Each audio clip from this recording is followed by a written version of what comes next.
ہے۔ عزیزان محترم، لیکن آج کے اس نازک دور میں ہمارا معاشرہ اور سماج ایسی گندی فضا میں گھوم رہا ہے اور ایسی گندی فضا پکڑ چکا ہے کہ جو کہ آج ہر گھر میں نہیں بلکہ ہر جیب کے اندر موجود ہوتی ہے، لیکن وہ چیز اگر کوئی انسان اچھے طریقے پر استعمال کرنا چاہے تو وہ چیز آپ کو گندی فضا میں نہیں لے جائے گی، آپ کو وہ چیز گندی فضا نہیں دکھائے گی، بلکہ شرط آپ کے لیے ہے کہ آپ اس فضا کا استعمال کس طریقے سے کرتے ہیں۔ وہ فضا آپ سمجھ چکے ہوں گے، میں اس کا نام آپ کے سامنے نہیں کھولوں گا، بلکہ میں ضرور کہوں گا کہ آپ کے پاس وہ چیز موجود ہے، آپ کے پاس وہ چیز جیب کے اندر بھی موجود ہے اور وہ چیز آج ہر گھر کے اندر بھی موجود ہے۔ آخرکار کچھ ہمارے نوجوان بھائی مسکرا رہے ہیں کہ آخر وہ چیز ہے کیا، اس کا نام تو بتا دیجئے۔ چلے میں آپ کو بتا دے جاتا ہوں کہ اس کا نام ہے موبائل۔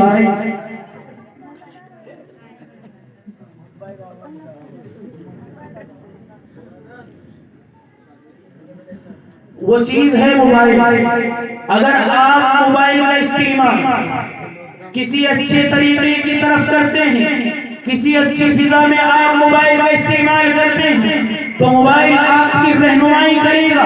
آج کے اس دور میں موبائل کے اندر آپ چاہیں کہ نماز پڑھنے کا طریقہ تو آپ کے موبائل کے اندر کھل جائے گا، آپ چاہیں کہ نماز جنازہ پڑھنے کا طریقہ آپ کے موبائل کے اندر کھل جائے گا، آپ کچھ بھی چیز اس کے اندر دین کی بولے تو کھل جائے گی۔ لیکن آخر آج اتنی توفیق کہاں ہے کہ آپ اس موبائل کا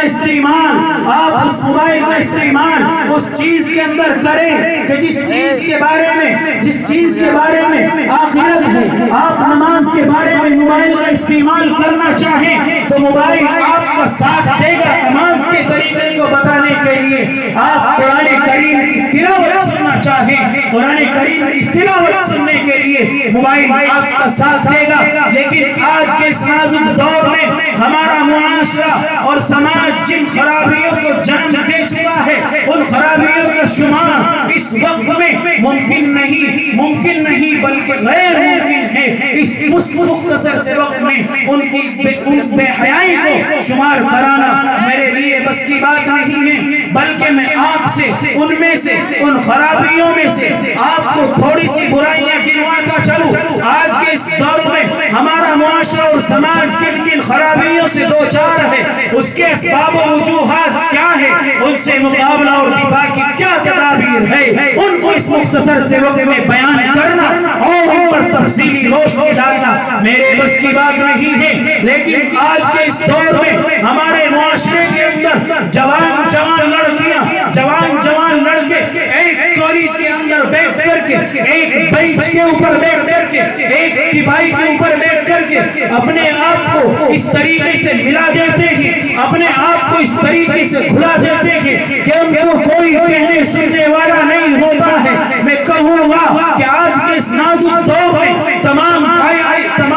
بے شرمیاں عام ہو چکی ہے۔ آپ کی نوجوان لڑکیاں کالجوں کے اندر جاتی ہے، شرم آنی چاہیے ان باپ کو کہ جو والدین اپنی جوان لڑکیوں کو کالجوں کے اندر بھیجتے ہیں اور غیر محرم مردوں کے بدن سے ان کے بدن کو ٹچ کرواتے ہیں۔ میں آج ان سے کہوں گا کہ شرم آنی چاہیے، ارے غیرت آنی چاہیے۔ عورت کی آواز بھی پردے کے اندر شمار ہوتی ہے، لیکن آج آپ اپنی جوان لڑکیوں کو، اپنی بہنوں کو، اپنی ماں کو، اپنی بہنوں کو، اپنی بھتیجیوں کو آج آپ اسکولوں کے اندر بھیجتے ہیں اور ان کے اوپر ایسی اسکولوں کے اندر جانے کے بعد ان کے اندر کوئی شرم اور کوئی غیرت باقی نہیں رہتی ہے۔ تو میں آپ سے آج یہ کہہ کر کے جاؤں گا کہ آپ اس برائی کو اپنے اندر سے ختم کریں۔ اسکولوں کے اندر آپ کو یا آپ کی بچی کو منہ ڈھانپ کر کے بیٹھنے کی اجازت نہیں ہے۔ اگر کسی اسکول میں ہو تو بتا دیجئے، میں بھی سن لوں گا۔ ہم نے تو آج تک جتنے بھی اسکولوں کا معائنہ کیا ہے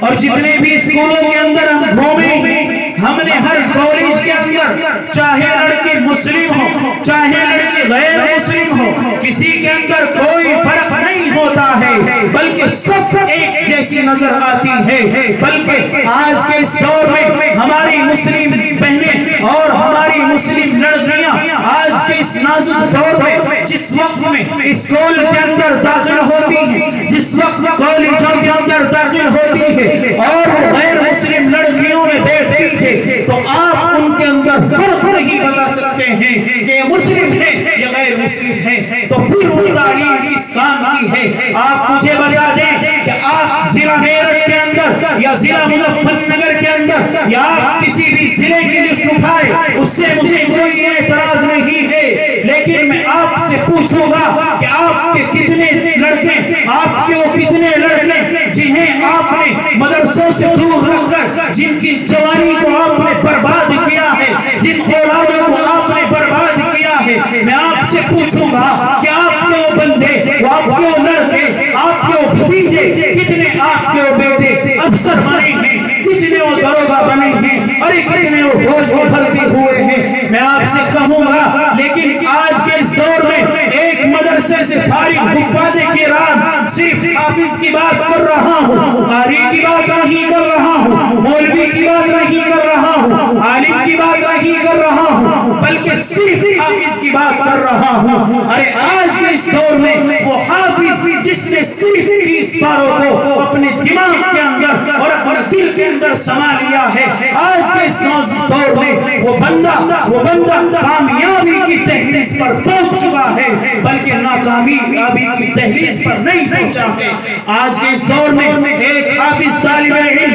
ایک حفاظ کرام جبکہ وہ کہیں جاتا ہے اور اگر وہ کسی مسجد میں امامت کرنا چاہے تو وہ امامت کرتا ہے، خواہ اس کی تنخواہ 5000 یا 5500 کیوں نہ ہو، اسی کے اندر اس کا گزر ہو جاتا ہے۔ لیکن بہت سے ہمارے بھائی، ہمارے مسلم بھائی، نوجوان لڑکے جو کہ اسکولوں سے فارغ ہوتے ہیں، اسکولوں سے ڈگری یافتہ ہوتے ہیں، لیکن جس وقت میں ان کی کوئی نوکری نہیں لگتی ہے، کوئی ان کے کام نہیں آتا ہے، تو اس کے بعد وہ آخر کیا کرتے ہیں؟ وہ کسی کام کاج کے اندر مشغول ہو جاتے ہیں۔ ان کو کسی اسکولوں میں پڑھانے کا من نہیں کرتا ہے، ان کو کسی اسکولوں میں پڑھانے کا من نہیں کرتا ہے۔ آخرکار آج کے اس دور میں بھی اگر مسلمان نہیں سمجھ سکیں گے اور آج کے اس نازک دور میں بھی مسلمان اپنے بچوں کو مدرسوں سے دور رکھیں گے، تو میں آپ سے کہوں گا اور آپ سے کہہ کر کے جاؤں گا، اللہ سے ڈرتے ہوئے رات کی تنہائی میں آپ سے بات کہہ کر کے جاؤں گا اور آپ سے بات کہہ کر کے رخصت ہوں گا کہ آپ آج کے اس نازک دور میں بھی اگر اپنے بچوں کو، اگر اپنی بچیوں کو مدرسوں سے دور رکھو گے اور مدرسوں سے ان کو دور رکھو گے، مسجدوں سے دور رکھو گے، نماز کے اندر نہیں لے جاؤ گے، مدرسوں سے ان کو نہیں پڑھاؤ گے، قاعدہ ان کو نہیں پڑھاؤ گے، کلمہ ان کو نہیں سکھاؤ گے، قرآن ان کو نہیں سکھاؤ گے، تو میں آپ سے کہہ کر کے جاؤں گا، کان کھول کر کے میری یہ بات سن لینا، جس کان کے پردے سے میری یہ بات ٹچ ہو رہی ہوگی، میں اس کو کہوں گا کہ سمجھ لینا، آج سے آنے والی نسلوں کے دین کے اوپر آپ فاتحہ پڑھ دینا۔ اگر آپ اپنے بچوں کو، اپنی بچیوں کو مدرسوں سے دور رکھیں گے، کالجوں کے اندر بھیجیں گے، تو سمجھ لینا کہ آپ کی آنے والی نسل، آپ کی آنے والی اولاد، آپ سے ہونے والی اولاد اور ان سے ہونے والی اولاد کہ جن کو آپ نے مدرسوں سے دور رکھا ہے، میں آپ سے کہوں گا کہ آپ ان کے دین کے اوپر فاتحہ پڑھیں۔ وقت کم ہے، اپنی بات کو ختم کرتا ہوں، ایک شعر کے ساتھ اپنی بات کو ختم کرتا ہوں کہ آج جاتا ہے ساتھ تیری بزم سے، قاری خوشی صاحب، کہ آج جاتا ہے ساتھ تیری بزم سے، دعا کیجئے کہ خدا پھر ملائے وما علینا الا البلاغ۔